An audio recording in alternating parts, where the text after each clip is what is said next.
Muy buenas noches, estimados participantes del Diplomado de Derecho Administrativo, Gestión Pública y Delitos contra la Administración Pública. El día de hoy nos encontramos en la plataforma del Ilustre Colegio de Abogados de Arequipa en la ejecución de una sesión más ya correspondiente a la materia de gestión pública, en la cual contamos con la presencia del docente, nuestro profesor capacitador de la noche, el doctor Fernando Delgado Alvisuri, quien nos va a acompañar analizando un tema bastante interesante titulado El Estado y la Administración Pública. Un poco más para conocer a nuestro docente capacitador del día de hoy, es magíster en Derecho Constitucional y Derechos Humanos por la Universidad Nacional Mayor de San Marcos. Cuenta con un posgrado con mención en Derechos Fundamentales y Garantías Procesales por la Universidad Castilla-La Mancha y se ha desempeñado como asesor jurisdiccional en el Tribunal Constitucional.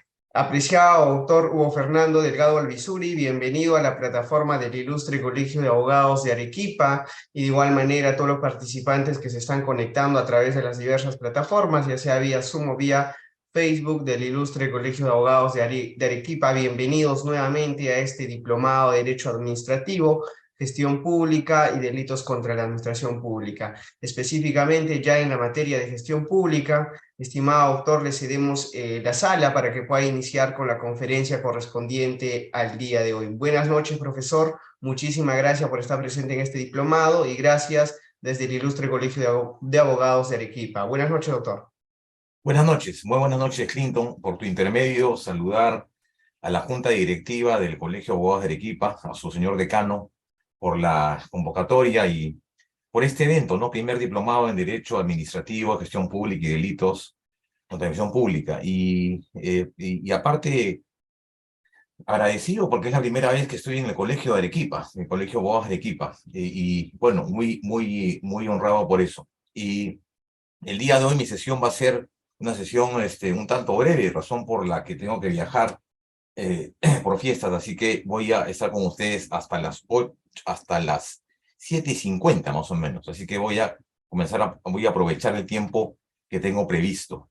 Bien, hablar de el Estado y la administración pública es un tema ciertamente bastante complejo y bastante amplio. Yo quiero enfocar el tema del día de hoy desde un primer nivel de relación que existe entre el Estado y la administración pública. El concepto del Estado, como ustedes saben, ha cambiado enormemente en los últimos 30 años, 40 años. Ha habido un giro interesante en relación de la Constitución del 79 a la Carta del 93. Y como consecuencia de ello, ha habido un tránsito interesante entre este modelo de Estado y por ende, representado por la administración pública de un Estado con una constitución, digamos, de corte, yo diría, un corte un tanto socialista, ¿no? ¿No? Que se aprecia socialista y fuertemente impregnada con verbos sumamente progresivos, de progresividad de los DES. Encontrábamos en esa carta una serie de verbos como, por ejemplo, que el Estado garantiza, y no en la Carta del 93 cuando dice el Estado promueve, por ejemplo, el trabajo, la educación, salud, básicamente los DESC. Y con relación de la Carta del 93 a la Carta del 69 han habido 26 cambios en materia de derechos. Importante precisión, porque nos da a entender que era un Estado, digamos que tenía una serie de falencias, no era un Estado moderno, era un Estado más bien, diría, elefantiásico, paquidérmico, bastante compuesto por una importante actividad económica que el Estado principalmente en el ámbito de los servicios públicos. Ya con la Carta del 93, este concepto evidentemente cambia y si ya se convierte en una constitución, un segundo, por favor, un segundo, un segundo.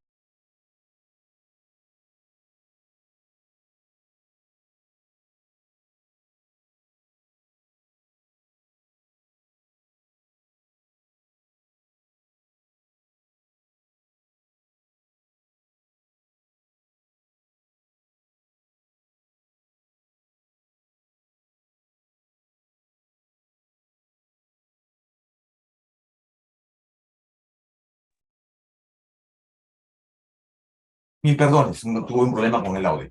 Entonces les decía que esta Constitución del 93 es una constitución, obviamente, que tiene una serie de pilares, ¿no? El pilar fundamental es este ideario de una economía social de mercado o este programa social de mercado, en donde el Estado obviamente ha cambiado en sus funciones. Es decir, el Estado ya no hace mucha actividad privada.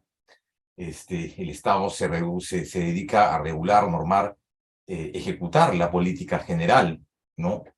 Un Estado con un régimen económico mucho más liberal que el anterior. Entonces, este Estado ha cambiado definitivamente en los últimos 20 años y se ha acentuado, me parece, de manera favorable a ser un Estado mucho más progresivo, ¿no? Mucho más progresivo, con un modelo económico basado en la libre competencia, en la economía de mercado y en la prestación de servicios públicos básicos. Yo tengo una pequeña presentación para compartir con ustedes, si me permiten, que es esta que está acá, y que, digamos, de alguna manera habla un poco de lo que quiero plantear el día de hoy. Un primer concepto que me parece interesante es, bueno, ya sabemos que es el Estado, ya sabemos que es la administración pública. La administración pública es ese conjunto, ese régimen jurídico, ese conjunto de principios, ese conjunto de ese ordenamiento que permite que el Estado cumpla sus funciones. Y la función básica del Estado es garantizar el bienestar general. Bueno, de diagnósticos estamos ya cansados, ¿no? De definiciones igual. Yo particularmente creo que la relación entre Estado y administración pública debe darse en términos de lo que se llama ahora modernización, y no el tema de la reforma, ¿no? Me parece que lo correcto es hablar el día de hoy de la modernización, que es un conjunto de conductas o procedimientos que nos lleva a que, de acuerdo a las estructuras ya establecidas, que éstas, digamos, se acerquen al tema de la modernidad, a los tiempos actuales. Y ese concepto me ha parecido interesante, digamos, en épocas de pandemia, ¿no? Porque si algo hemos aprendido, si algo nos ha dejado la pandemia, ha sido la virtualización del Estado. O sea, los trámites que tenían que hacerse, las gestiones por medio del Internet. Y en general, las plataformas digitales creo que han servido de mucho en una circunstancia como la actual. Prueba de ello es que ustedes y yo estamos en una sesión a miles de kilómetros. Y eso obviamente es la modernización de las herramientas de la información. Me parece entonces que el concepto de modernización es el que debe primar y no el tema de la reforma, ¿no? El volver, la acción y efecto de volver a formar o a rehacer. Yo creo que hay cosas interesantes en el Estado. Creo que esta Constitución del 93 ha tenido como importante virtud la de incorporar nuevos estamentos públicos, no solamente en la regulación de servicios públicos, sino también de incorporar los llamados OCAS en nuestra regulación. Por ejemplo, la presencia del Tribunal Constitucional, de la Defensoría del Pueblo, representan aportes importantes de esta nueva concepción. Entonces, a mí me parece interesante esta relación que se plantea entre modernización y reforma, y particularmente yo opto por la modernización y no por la reforma. Bueno, hablemos un poco del Estado en esta circunstancia, ¿no? El Estado, pues, como parte de la teoría política, de la ciencia política, viene a ser, como decía Renan y Maurice Hariu, decía que el Estado, pues, era la nación jurídicamente organizada, ¿no? Con competencias, con territorio, con población. Y yo agregaría dos más, con jurisdicción y con poder, ¿no? Y basado en un concepto de soberanía y de jurisdicción y de dominio. Es decir, soberanía en el sentido que prima una sola voluntad, la voluntad del Estado. Jurisdicción en el sentido de el ius imperio de las normas. Y dominio en el sentido que en ese territorio solamente se puede reconocer la voluntad del Estado peruano, nada más. Ese es el concepto, digamos, es un concepto yo diría hasta consensuado, ¿no? En el cual el poder y la jurisdicción son elementos importantes. El poder como la capacidad de obtener algo, ¿no? En este caso, el poder político. Y este Estado entonces se manifiesta, se materializa a partir de la administración pública, de una ficción que es el Estado, que en el fondo el Estado y la administración pública vienen a ser los mismos sujetos, porque no se pueden desligar uno del otro, y ciertamente no hay un concepto, yo diría, claro y uniforme de distinción, porque el Estado y la administración pública es casi lo mismo, ¿no? Y en esa relación interesante entre Estado y ciudadanos administrados y administración pública. Es un concepto interesante. Acá nuevamente estamos frente al tema de la modernización, solamente para compartir esa pequeña idea, y es esto, ¿no? La adaptación constante y sostenida para responder a las nuevas exigencias de la sociedad. Es un tema que también no deberíamos perder de vista en la elaboración de una política pública. Una política pública basada en determinados enfoques, ¿no? En los enfoques de igualdad, los enfoques de discriminación, los enfoques de equidad, los enfoques de paridad, los enfoques de interculturalidad, forman parte de este concepto de modernización, que es básicamente las líneas matrices de lo que se conoce como la gestión pública, ¿no? La gestión pública viene a ser ese campo de acción, la adopción de un conjunto de programas y acciones destinados a cumplir determinadas finalidades. Y eso se hace en virtud de las políticas públicas. Las políticas públicas son aquellas actividades destinadas al cumplimiento de las metas. Y la meta, en este caso, es la satisfacción de necesidades básicas y garantizar el bienestar general. Y aparte, la observancia de los derechos humanos y fundamentales de la sociedad. Es un concepto del Estado que me parece interesante, que es el artículo 43 de la Constitución, que me parece interesante y que a veces los abogados lo pasamos un poco por alto, ¿no? Y aquí está un poco el programa de gestión pública en un Estado moderno. Dice, el Estado peruano es uno e indivisible. Uno. O sea, responde al concepto básico de una unidad, ¿no? Conformado, obviamente, y ya en nuestro ordenamiento, por gobiernos regionales. Este nuevo proceso de centralización, que diría que es un proceso progresivo, irreversible y permanente. Es uno indivisible, y su gobierno es unitario, claro. No es un gobierno, pues, federal ni federado, ¿no? Estamos frente a una estructura de una capital con regiones, 24 regiones que conforman la unidad del Estado. Y se organiza, dice, representativo, en el sentido de que existe, pues, el concepto de la voluntad popular, la elección de autoridades vía sufragio, que es el elemento importante de la democracia, aparte de los mecanismos de control y los mecanismos de participación que existen en nuestra legislación. Me refiero a la 26.300, que establece, por un lado, como mecanismos de participación, los cabildos abiertos, los presupuestos participativos, las revocatorias y demás, y la rendición de cuentas. Y los mecanismos de control, no menos importantes, digamos, mucho más con efectos mucho más, diríamos, con efectos y consecuencias en el ámbito legislativo, que es la reforma constitucional, la iniciativa legislativa y el referendo, ¿no? Tres modelos, digamos, mecanismos importantes de participación. Y aparte que se discuten permanentemente estos tres contenidos, ¿no? La reforma de la Constitución, el referéndum y la iniciativa legislativa. Y de ahí, ¿qué más dice? Dice, se organiza según el principio de separación de poderes. Bueno, ese es un criterio interesante, ¿no?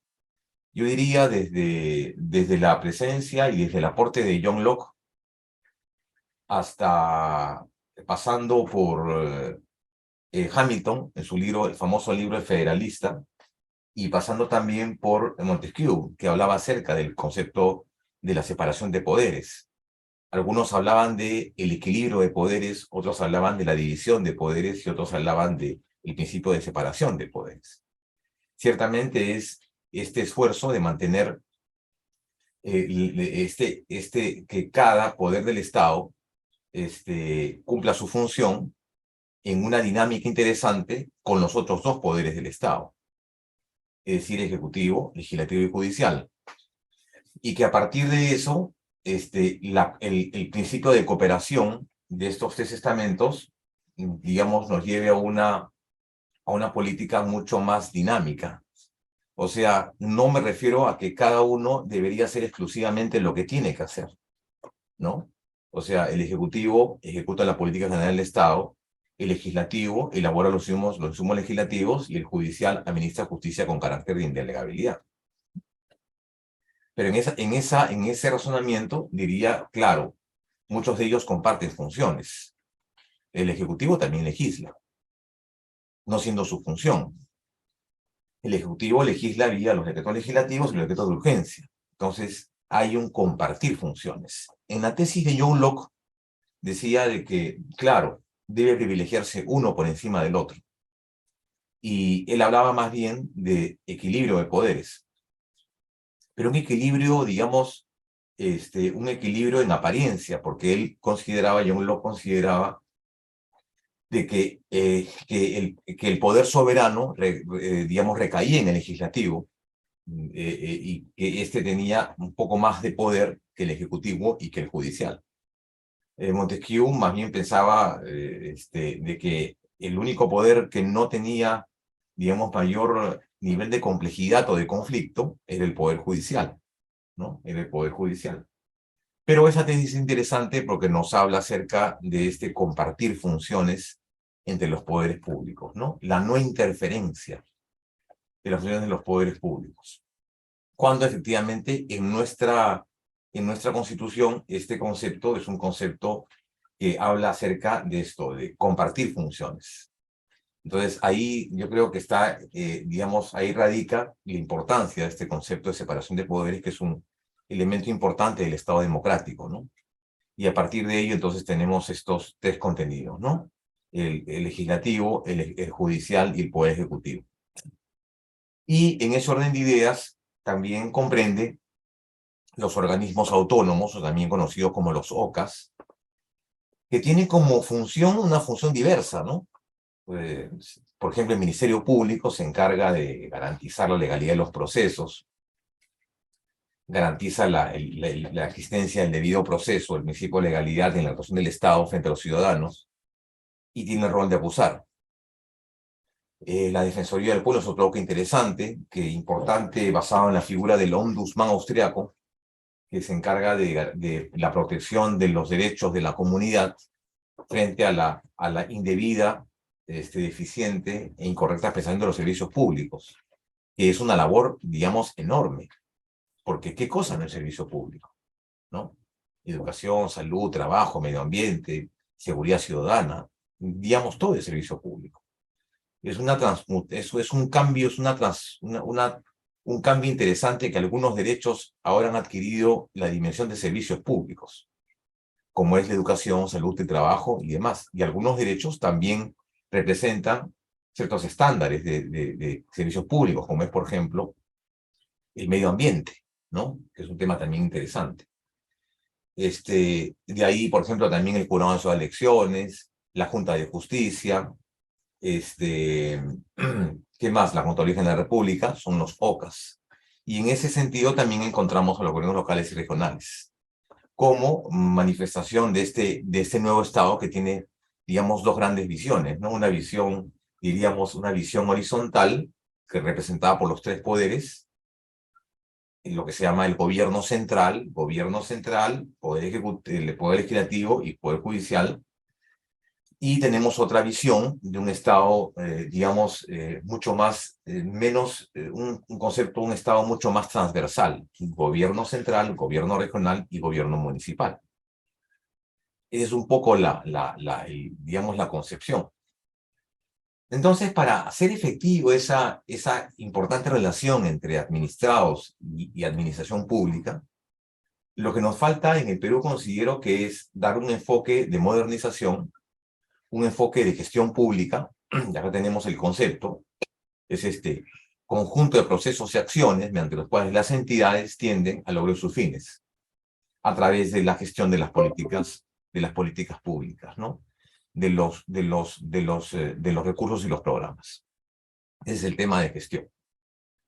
Y entonces la gestión utiliza la política pública para el cumplimiento de sus fines. Acá está curso de acción de gobierno para adecuar o continuar o generar nuevas realidades a nivel territorial e institucional, ¿no? Y obviamente una labor eminentemente de articular esfuerzos, ¿no?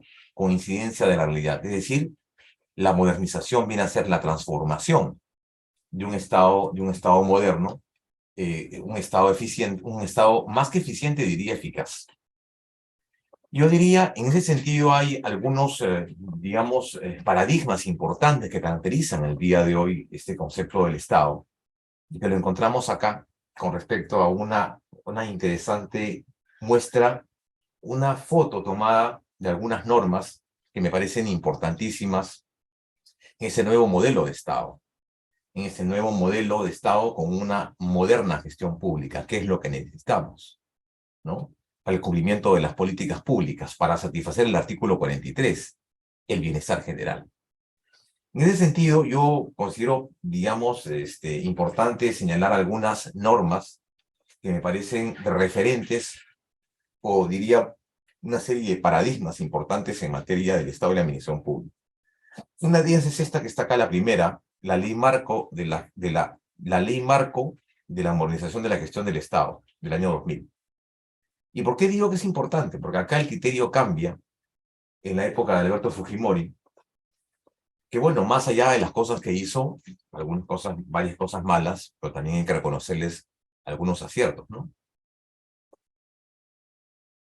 Y entonces esta norma lo que planteaba era básicamente el hecho de implementar una política de gestión enfocado a la eficacia y no a la eficiencia. Un gobierno eficaz. ¿Qué significa un gobierno eficaz? Un gobierno que cumpla sus metas, que cumpla sus finalidades, pero con menor cantidad de recursos, menor cantidad de personal. Es decir, un evidente ahorro. Mientras que la eficacia es el cumplimiento de las metas, pero esa es la eficiencia. Y la eficacia es el cumplimiento de metas, pero pudiendo superar las mismas. Entonces, lo que se buscaba era un Estado eficiente. La ley del procedimiento administrativo en general resulta siendo un ítem más que importante en ese orden de ideas, porque a diferencia de las normas anteriores, y además del régimen jurídico de la norma, recordemos que la legislación administrativa en el Perú, hasta antes de la 17444, eran normas, digamos, con una jerarquía normativa bastante inferior. Eran decretos legislativos, y en algunos casos eran textos únicos ordenados, que aprobaban, es decir, era un TUO, ¿no? Aprobado por decretos legislativos. Me refiero a la 0667, CCC de hace 55 años, y me refiero al decreto supremo 0194 JUS, que es la norma que al final, esta norma bastante longeva, que es, digamos, derogada por la 7444. La 7444 es una norma importantísima porque consolida la necesidad de implementar una política pública y las relaciones entre los administrados y la administración pública, a partir de un régimen jurídico. Un régimen jurídico. O sea, en el ámbito normativo, con rango de ley, y con importantes innovaciones, como por ejemplo el hecho del procedimiento trilateral, la precisión de los principios en materia administrativa, tema también importante, fijar las condiciones del procedimiento administrativo sancionador, por ejemplo, que también me parece importante, establecer las pautas. Y es definitivamente un avance y que con el tiempo se ha ido perfeccionando hasta la última regulación, que es la 11777, decreto legislativo 11777, que a partir de eso entonces incorporó nuevos derechos.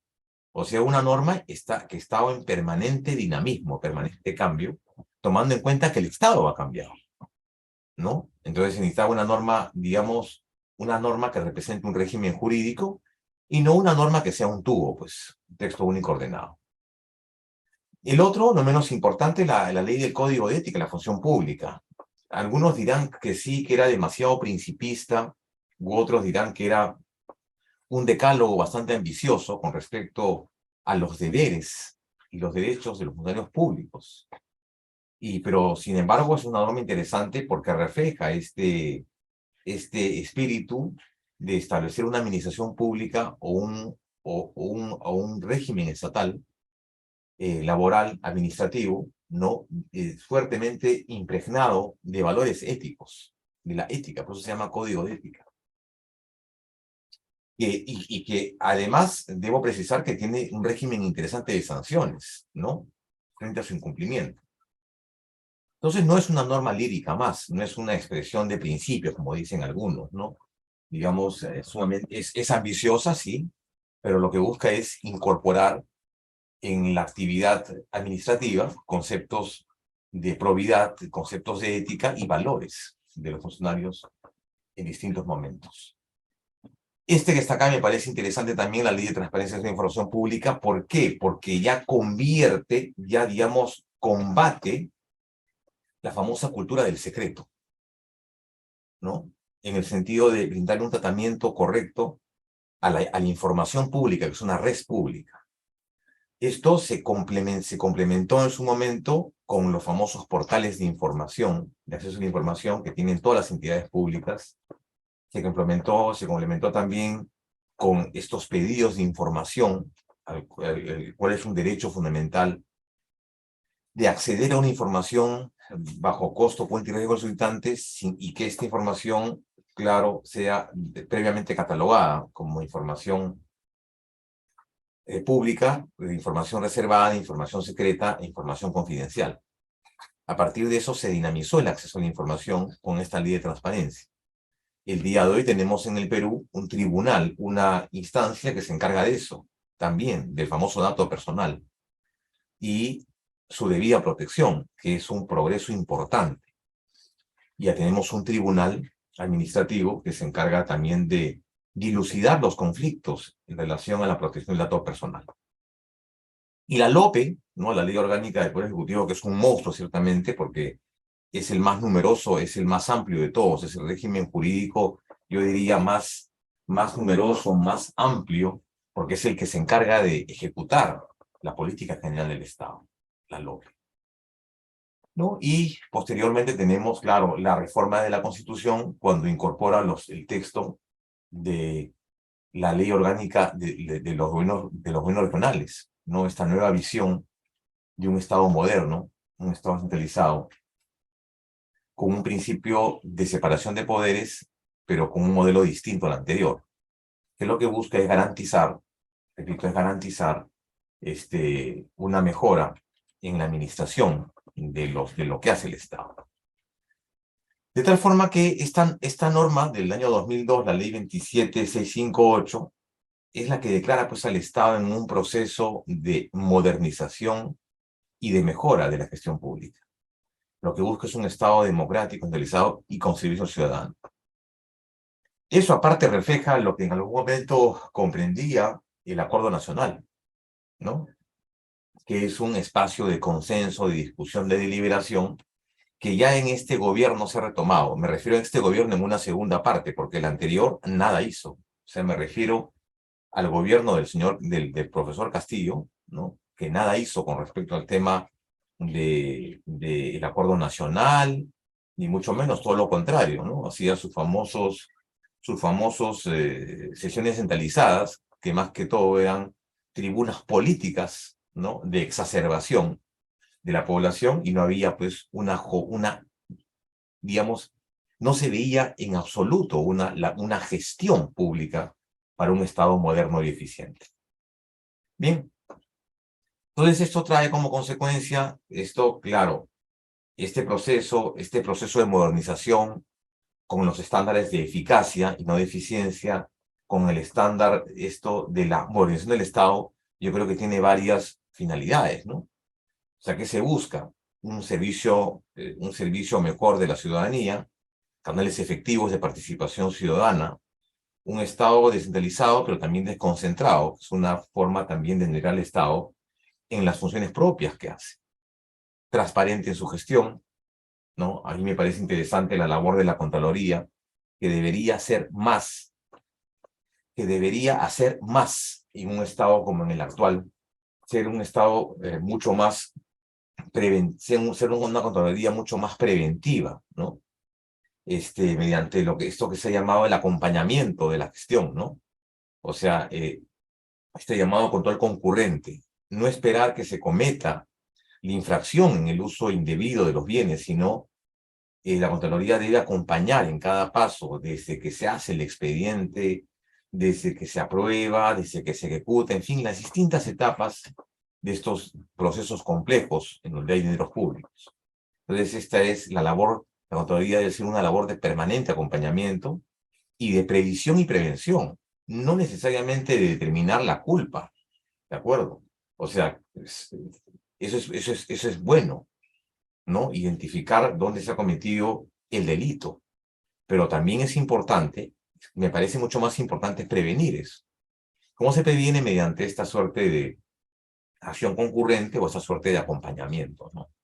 Servidores públicos calificados, adecuadamente remunerados, y acá una propuesta interesante ha sido el régimen Servir, que establecía un régimen especial en el sector público, un régimen, digamos, bastante jerarquizado, bien remunerado, y que permitía eso, la especialización en el campo de conformar cuadros públicos, ¿no? En los distintos estamentos del Estado. Y fiscalmente equilibrado, que es algo también que nos falta en este momento.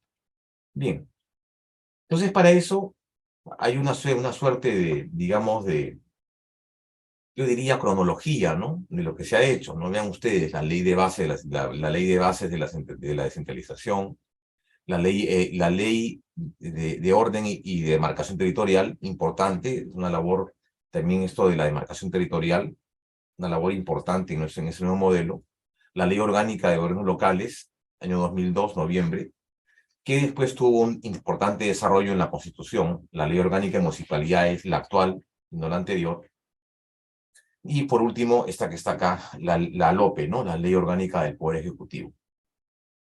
Entonces tenemos básicamente estos conceptos que tienen que ver con esta moderna gestión. Entonces estas políticas nacionales, que es lo que es parte de la gestión pública y que es lo que entiendo debe hacer la administración pública, es su función, ejecutar las políticas nacionales, en el ámbito de salud, de educación, trabajo, seguridad ciudadana, en fin, definen estos, ¿no? Objetivos prioritarios.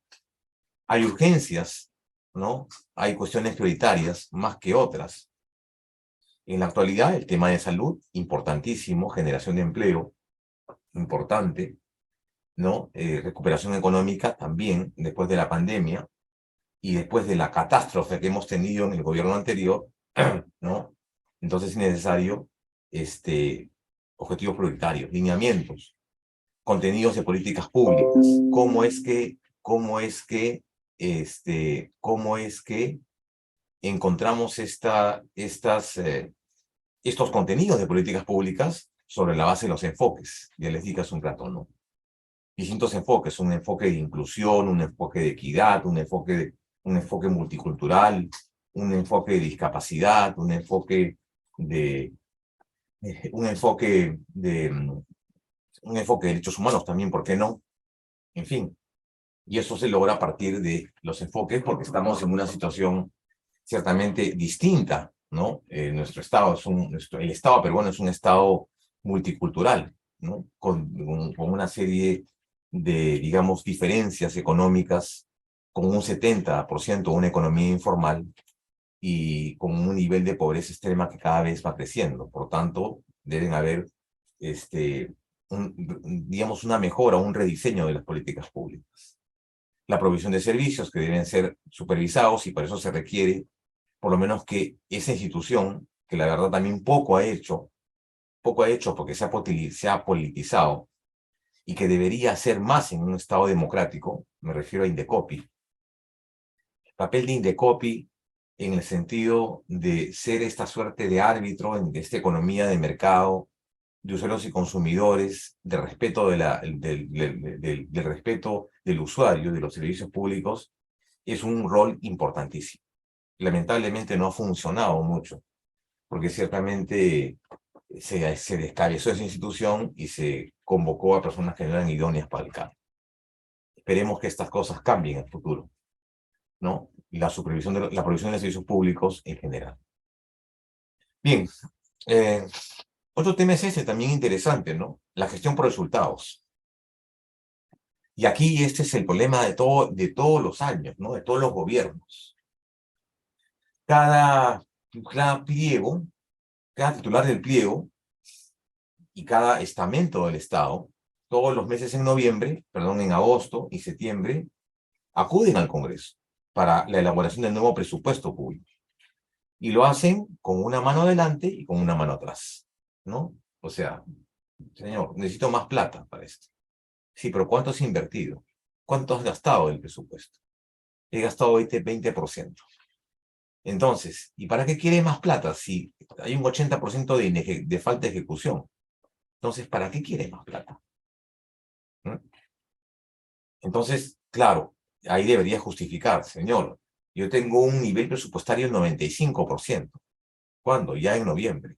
Ah, qué bueno, qué bueno. Entonces te aumenta el presupuesto, ¿no? Entonces, eso es lo que falta.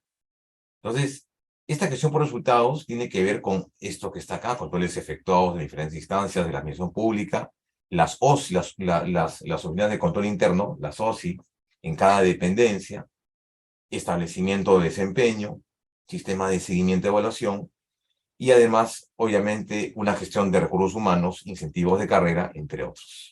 O sea, lo que se nos ha dicho siempre, ¿no? La famosa meritocracia, ¿no? Que debe por lo menos primar en estos casos. Entonces, veamos. Entonces, ahí tenemos algunos contenidos interesantes. Bien, estos solamente son algunas precisiones con respecto a algunos artículos que definen el concepto del Estado, ¿no? Del Estado, de la nación y algunos artículos adecuados al caso en concreto. Eso solamente lo quiero citar nomás porque la verdad no tengo mucho tiempo para desarrollarlos. El 44, el 43, 44, 45 y 46. Artículos básicos para entender un poco la dinámica del Estado. Y tenemos esto, que también resulta interesante, ¿no? El tema del Estado con sus elementos, gobierno, población, territorio y orden, y el tema del gobierno, que es una cuestión básicamente episódica, ¿no? Lo trascendental, lo permanente es el Estado, lo temporal es el gobierno. El gobierno es esta cuestión episódica, temporal, que en nuestro país, digamos, debería durar 5 años, pero a veces dura menos, y a veces dura días, ¿no? El gobierno es eso, es aquel partido político o aquella coalición o aquella alianza que ocupa, que asume el poder. Es el gobierno, pero el Estado es lo trascendente, el gobierno es el temporal. Pero acá hemos tenido, pues, en un año hemos tenido como 6 gobiernos, ¿no? Imagínense ustedes, una cosa realmente crítica o caótica. Y cuando hablamos de este concepto de organización jurídica, también es un tema, digamos, un tanto complejo, ¿no? Porque se dice organización jurídica del Estado. ¿Cómo se organiza jurídicamente el Estado? ¿No? Es el conjunto de regulaciones que establecen las relaciones de la vida social. El orden jurídico tiene como base la Constitución. Claro, pero ese orden jurídico es esto, pues, queridos amigos. La pirámide kelseniana. ¿Se acuerdan o no? La Constitución, los tratados, las leyes orgánicas, leyes ordinarias, leyes de presupuesto, cuenta general de la República, ordenanzas regionales, ordenanzas municipales, decretos legislativos, decretos de urgencia, leyes de reforma constitucional, leyes de desarrollo constitucional, reglamento del Congreso, resoluciones legislativas. Y ahí se acaba. Esa es la pirámide, es la organización del Estado peruano, o la jerarquía normativa sobre la cual se desarrolla el Estado peruano. Esa es la organización jurídica del Estado, ¿no? De tal forma que, en ese sentido, tenemos, pues, ya esta concepción, quiero pasar este cuadrito para, digamos, plantear lo que queríamos señalar, que era esto, ¿no? Esa es la visión del Estado peruano. ¿De acuerdo? Una visión horizontal. Ejecutivo, judicial y legislativo. Esa es la visión horizontal. Y a partir de acá, ya tenemos, ¿qué cosa? Los OCAS, aquí están, los llamados OCAS. Ministerio Público, Defensoría del Pueblo, Jurado de Elecciones, Junta de Justicia y Contraloría General de la República. Y acá tenemos pues ya los niveles de gobierno, ¿no? Los ministerios, los sectores productivos, los llamados OPDs o los órganos o los organismos públicos centralizados, que son numerosos en el Estado peruano. Son ciertamente numerosos, ¿no? Y que cumplen funciones normativas, órganos autónomos en su función, pero adscritos a ministerios. Adscrito a un ministerio. Ese es una OPD. Un órgano público centralizado. Y en la otra visión tenemos esto, ¿no? Tenemos esta es una visión de, claro, ministerios y OPDs, los ministerios públicos, los sectores productivos, ¿no? Y tenemos este otro que es ya una visión vertical del Estado, que significa, claro, gobierno central, ejecutivo, legislativo y judicial, pero representado más por el Poder Ejecutivo, gobiernos regionales, gobiernos municipales, gobiernos provinciales y gobiernos digitales en estos números. Es un poco el día de hoy esta estructura, este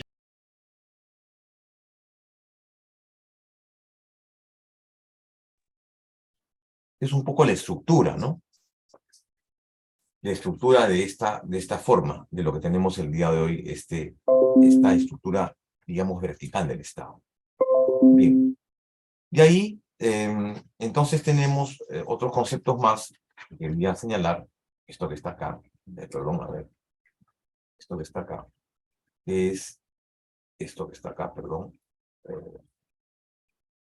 a ver, perdón, era el tema de la descentralización que me parecía interesante.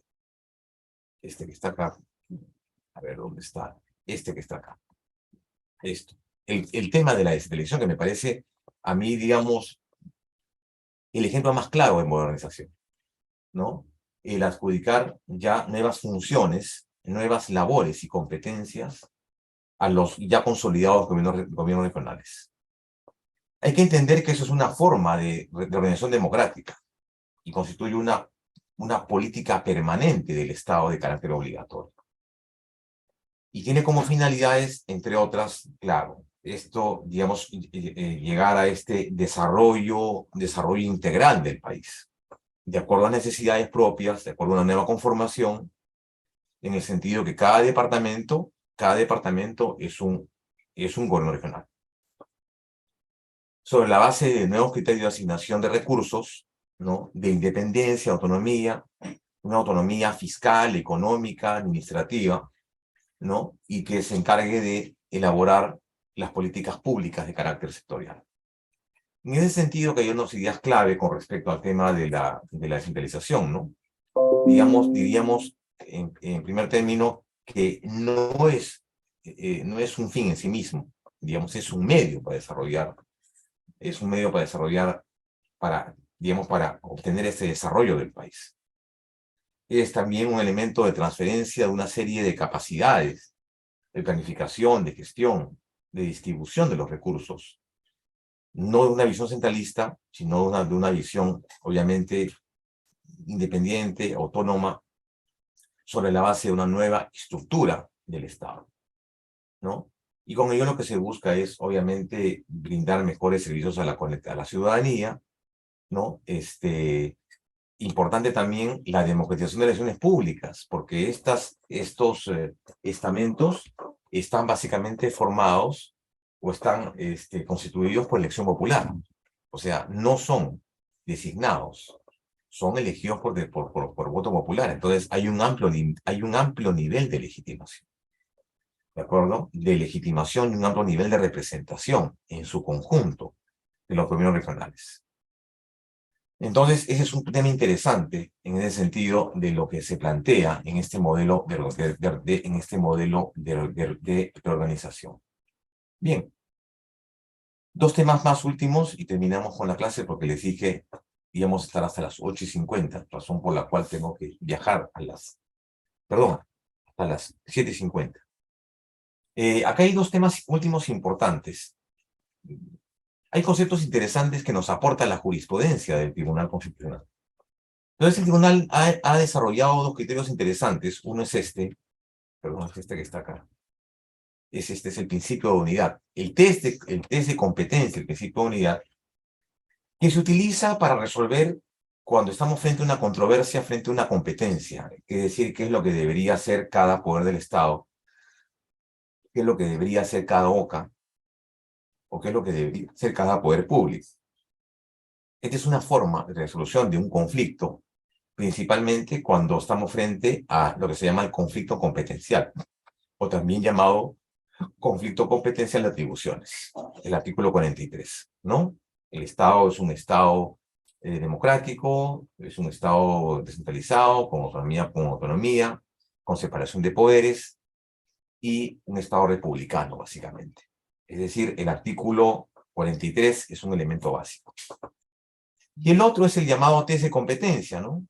En el sentido que la competencia, en el sentido que, qué es lo que le corresponde a cada órgano, ¿no? Y en ese sentido el tribunal ha establecido labores propias, competencias exclusivas, competencias delegadas y las llamadas competencias compartidas que están acá. Competencias exclusivas, solo aquello que puede hacer el determinado Estado, determinado poder público. Es decir, acá, mediante este test, lo que se determina es qué hace cada uno en esa primera instancia exclusivas con respecto a su función y que no pueden ser compartidas y que tampoco pueden ser delegadas. O sea, cuando me refiero a exclusivas, me refiero, por ejemplo, al gobierno central, la banca, la hacienda, relaciones exteriores, control interno, seguridad frontera, solamente lo puede hacer el gobierno central, nadie más. Políticas financieras, monetarias, régimen de aranceles, ¿no? ¿Y qué es lo que puede hacer el gobierno? ¿Qué es lo que puede hacer, digamos, los otros estamentos? Por ejemplo, en lo que se refiere a las labores compartidas, los gobiernos locales y regionales, municipales y regionales, perdón, comparten determinadas labores. La seguridad ciudadana es uno, por ejemplo. El tema de infraestructura también es una labor compartida. La administración de los servicios públicos también es parte de ambos ámbitos, del regional y del municipal, dentro de sus funciones, con la diferencia, de que estos gobiernos regionales tienen pues una visión mucho más de gerencia de los servicios públicos, ¿no? De los servicios públicos básicos. Y mientras que el gobierno municipal se encarga de la administración de la prestación de los servicios públicos del vecino de la ciudad, o sea, aquello que es competencia propia de la ciudad, de la comunidad. Y las compartidas, y las delegadas, que son, bueno, son bastante extrañas en nuestro ordenamiento, ¿no? Pero, digamos, este es el otro criterio, lo que se llama el famoso test de competencia, que se utiliza mucho cuando uno tiene que determinar las funciones del Estado en sus distintos niveles. Y a modo de conclusión, debo señalar que, efectivamente, yo opto por la modernización y no por la reforma. Yo opto por un Estado mucho más eficaz que eficiente. Yo opto por una política, una gestión pública orientada a resultados, una gestión pública con acompañamiento de la Contraloría, una gestión pública que sea capaz de adecuar enfoques, ¿no? Tomando en cuenta la distinta realidad que vive nuestro país, en un nuevo modelo descentralizado de asignación de competencias y funciones. Ese es un poco el concepto del Estado moderno que yo quería plantear con ustedes. Y de estas relaciones entre gobierno y gobierno y gobernados, entre administración pública y administrados. Y esto, obviamente, está sometido a un criterio interesante, ¿no? Que se llama el escrutinio público. O sea, el poder de la colectividad de, de pedir información, ¿no? De custodiar los bienes públicos.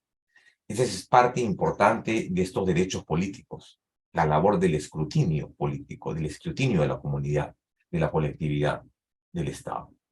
Eso es básicamente lo que quería compartir con ustedes. Clinton, yo aprovecho la oportunidad para, por tu intermedio, saludar a todos los colegas que nos escuchan por el año nuevo, ¿no? Agradecer nuevamente la invitación del decano del Colegio de Abogados de Arequipa y a su junta directiva, a los amigos de la red y que nos escuchan por el Facebook seguramente, darles la felicitación del caso y los mejores deseos de que este año 23, que ya está a puertas, sea un año venidero, exitoso y principalmente de mucha tranquilidad.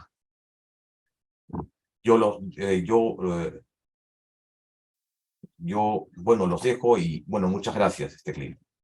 Sí, estimado doctor, muchísimas gracias. Doctor, a ver si nos puede regalar un minutito, por favor. El doctor Walter Paz tiene la mano levantada. Una única pregunta, doctor, dado el tiempo también de su viaje. Sobre la hora, sí.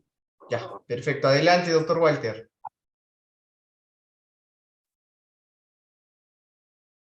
Doctor Walter, buenas noches. Buenas noches. ¿Cómo está, doctor? Adelante, doctor. En primer lugar, una felicitación al doctor por su exposición. Y permítame hacer alguna muy breve intervención de abierta discrepancia con lo que nos ha dicho el doctor. Sobre nuestra Constitución, el Tribunal Constitucional ha dicho lo siguiente. El Tribunal Constitucional es sensible al clamor de la población por desvincularse de la Constitución del 93 debido a su origen espurio que ofende a los peruanos.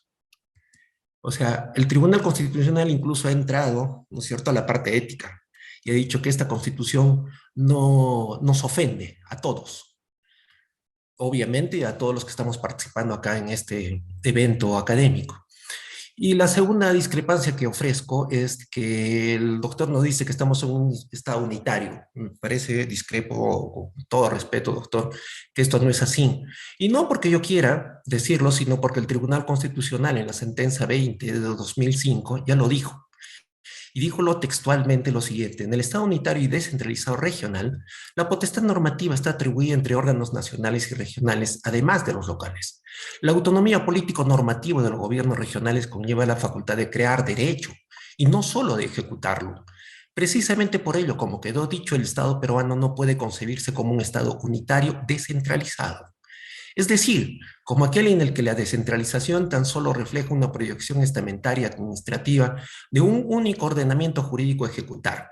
Se trata, por el contrario, de un Estado unitario y descentralizado. Esto es un Estado en el que la descentralización, al alcanzar una manifestación político-normativa, fundada en el principio constitucional de la autonomía prevista en el artículo 191 de la Constitución, acepta la convivencia de subsistemas normativos, nacional, regional y local, ¿no? Lógico, porque nosotros en realidad en el mundo moderno, ¿no?, hay tres tipos de estados: el estado unitario, el estado federal, ¿no?, que son ambos extremos, y en el medio están los estados complejos, regionales, ¿no?, compuestos, con diversas denominaciones. En el Perú le llamamos unitario y descentralizado.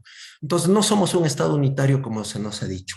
Bueno, y en tercer lugar, se ha hecho una afirmación muy rápida, doctor. Se ha hecho la afirmación de que hemos superado un gobierno desastroso. Yo estoy de acuerdo con eso, ¿no? Pero creo que no es para mejorar, sino para empeorar, porque nosotros hemos constatado que se ha restablecido la pena de muerte, ¿no? Cuando hemos visto el fusilamiento de 27 ciudadanos protestantes, belicosos, lo que sea, pero eso, ¿no es cierto?, no es para mejorar, sino para empeorar. Listo. Bueno, yo soy tolerante con todas las opiniones. Lo que le puedo decir, estimado autor, tolero, comprendo todas las opiniones, y mi enfoque ha sido principalmente un recordar del artículo 43. Y en cuanto circunstancia, con todo gusto podemos polemizar o conversar acerca de los alcances de la sentencia del tribunal. Yo había precisado por tema de tiempo y de mi agenda que ya estoy sobre la hora porque tengo que viajar. Así que un fuerte abrazo, doctor, y bueno, muchas gracias, Clinton. Hasta la próxima.